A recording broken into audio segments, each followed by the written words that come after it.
चुनाव लड़ेंगे और चुनाव लड़के संसद में जाएंगे और वहां अपने क्षेत्र की बात उठाएंगे। लेकिन वहां जब पार्टी वार्टी में बात समझ में आया कि उनको चाहिए कि भाई ये लड़का का इमेज कैसा है, इसका इतिहास क्या है, जरा पता लगाओ, तो उनको पता चला यार ये तो कमीशन नहीं खाएगा, ये तो घूस खाने वाला अफसर था नहीं, ये तो पैसा लेगा नहीं।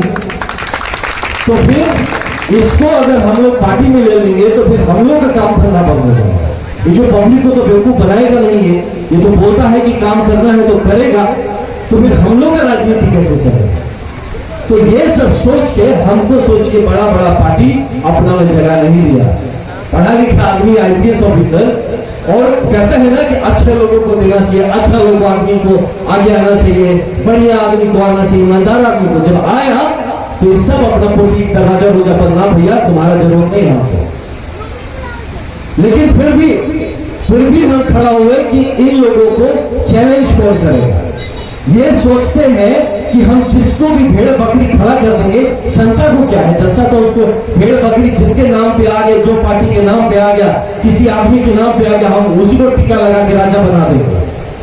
लेकिन ये एक पढ़ा लिखा होने के कारण हम कैसे ये सह लें कि मेरी जमीन का, मेरे गांव का, मेरे क्षेत्र का, मेरे लोगों का नेतृत्व एक ऐसा आदमी करेगा जो हम जानते हैं कि वो किसी काबिल नहीं है।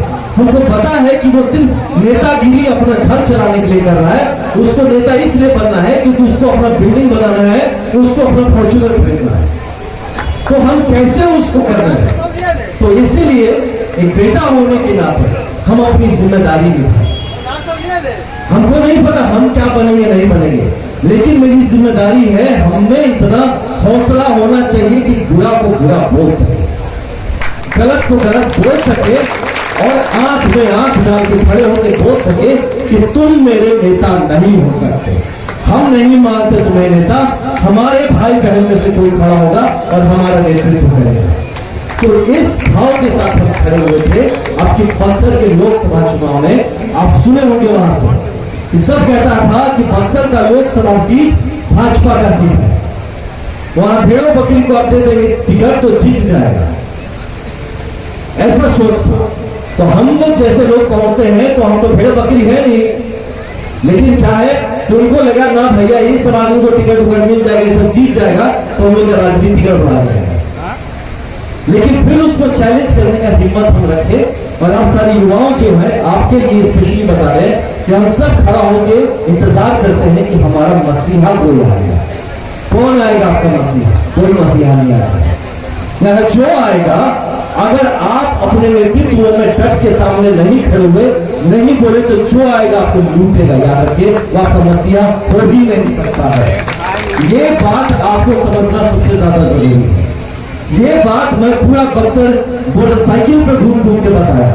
ना मेरे पास संगठन था, ना मेरे पास संसाधन था, एक मोटरसाइकिल था, कुछ दोस्त यार मित्र मिले, सबने अपना अपना सैलरी से पैसा लगाया, कोई जिसके पास जो बचा था लगाया, कोई चंदा उठा के लगाया, गाड़ी में जितना तेल भरा सका भराया, जितने अपने लोगों में खाना खिला सके खिलाए, जितना, और घूम के दरवाजे से मुखिया का चुनाव होता है वैसे घूम के सबको जगाने का कोशिश किया।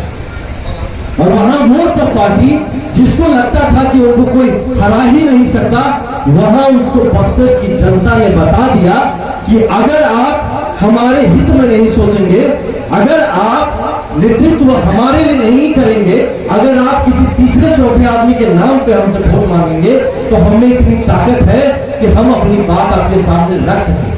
उनको रखने के लिए सिर्फ उनका एक बच्चा चाहिए था, एक बेटा चाहिए था जमीन का, जो कोई खड़ा होने को तैयार नहीं था। क्यों? सबके लिए बस मस्का लगाने में बिजी थे कि भैया हम उनको नेता बना देंगे तो कुछ कॉन्ट्रैक्ट मिल जाएगा, कुछ अपना काम धंधा हो जाएगा, क्या जरूरत है इसमें उनका, किसी का हम विरोध क्यों करें। लेकिन एक उनका लड़का चाहिए था जो मैं बन के खड़ा हुआ और पूरे वहां के 50,000 लोग मेरे साथ खड़े हुए और उन्होंने वहां का इतिहास बदल दिया। जो पार्टी बार बार जीत रही थी, बार बार सपने दिखा रही थी, लेकिन जगह का कुछ नहीं हो रहा था, उनको कहा गया भैया हमारा बेटा बने ना बने तुमको भी नहीं बनना है, अब की बार हम दिखाएंगे कि हमारी जनता में कितना ताकत है, कि हम अपना सरकार बना सके ना सके, लेकिन ऐसे किसी को नहीं बनाने देंगे जो हर बार आके हमको ठग के जा रहा है। यही जो सोच है ये हमारे युवाओं में आने की जरूरत है। यही हमारे सारे वृद्ध भी जितने हैं, जितने बुजुर्ग हैं, बड़े हैं, आप में आने की जरूरत है। जन सुराज आपके लिए यही एक मंच लेके आता है। एक बड़ी अच्छी बात बताई प्रशांत जी ने, जो आप जानते हैं कि नहीं पता, सुने हैं कि नहीं, आपको एक बात बताते हैं। आप सोचेंगे जैसे हम भी कि भैया हम तो बहुत कमजोर आदमी हैं, हम तो अकेले हैं, कौन हमको खड़ा करेगा, कौन हमको टिकट देगा, कौन हमको पार्टी सहयोग करेगा, संगठन भी नहीं है मेरे पास, लोग भी नहीं है हमारे पास, दल बल नहीं है, गाड़ी घोड़ा नहीं है, पैसा नहीं है, कैसे होगा? बुद्धि भी इतना नहीं चल रहा है कि हम अपना बुद्धि लगा के लोगों को समझाओ जाके वोट मांगे। तो इस सब चीज का निवारण करेगा आपके लिए जन सुराज। जन सुराज क्या देगा आपको? संगठन देगा।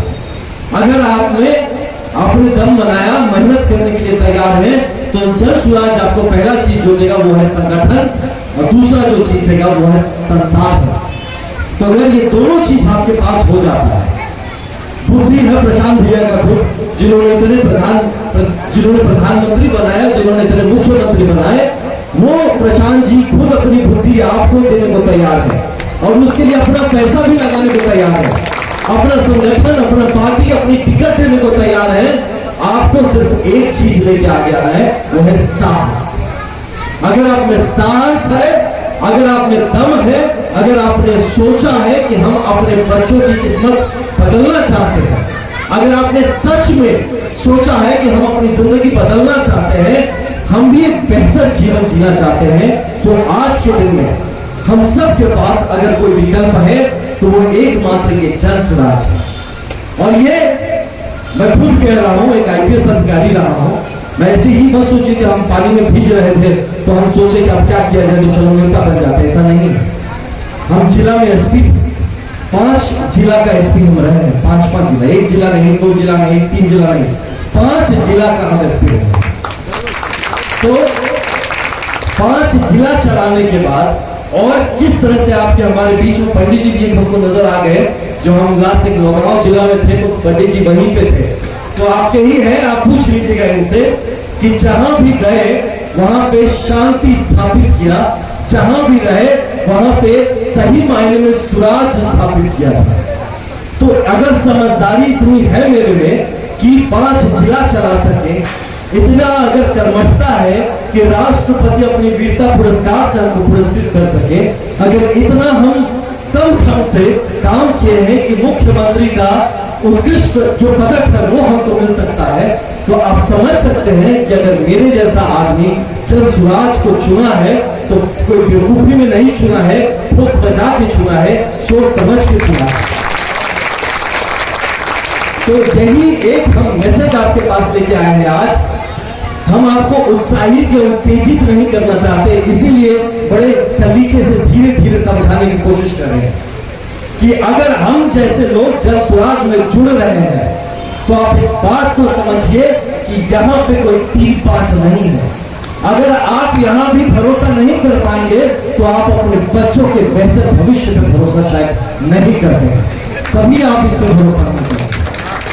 तो अगर आप भरोसा करते हैं कि अगर आपके बच्चे में योग्यता है, आप में योग्यता है और आपको अवसर मिल सकता है, अगर आपको इस बात में भरोसा है, तो आज के दिन में, हम 5 साल बाद का बात नहीं कर रहे, हम तो भूतकाल का बात, आज के दिन में आप ठोक बजा के देख लीजिए, घुमा के देख लीजिए, नजर दौड़ा के देख लीजिए, पूरे देश में अगर आपको जन सुराज से बेहतर विकल्प दिखता है तो आप जरूर उसको चुन लीजिए। इसीलिए हम आपके पास ये मैसेज लेके आए कि आज के बाद जो लोग यहाँ पे अभी तक बैठे हैं और जिसको हमारी बात समझ में आ रही है, वो घर में जाके थोड़ा चिंतन करें कि हम सब इतने दिन किसके लिए वोट डाल रहे थे, हम किसको राजा बनाने चले थे, हम क्या अपने भविष्य का सोचते थे।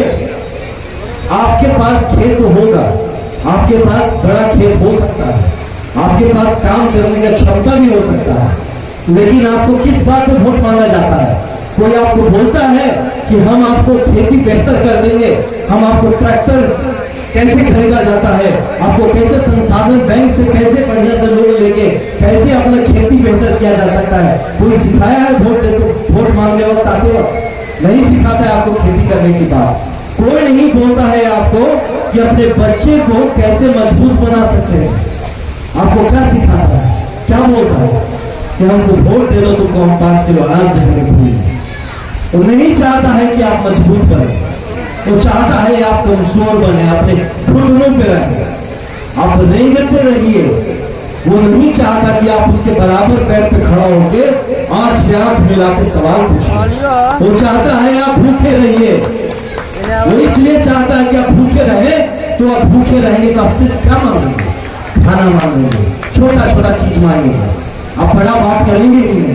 कहाँ कॉलेज का स्कूल, आप स्कूल में भी पढ़ाई मांग नहीं रहे हैं।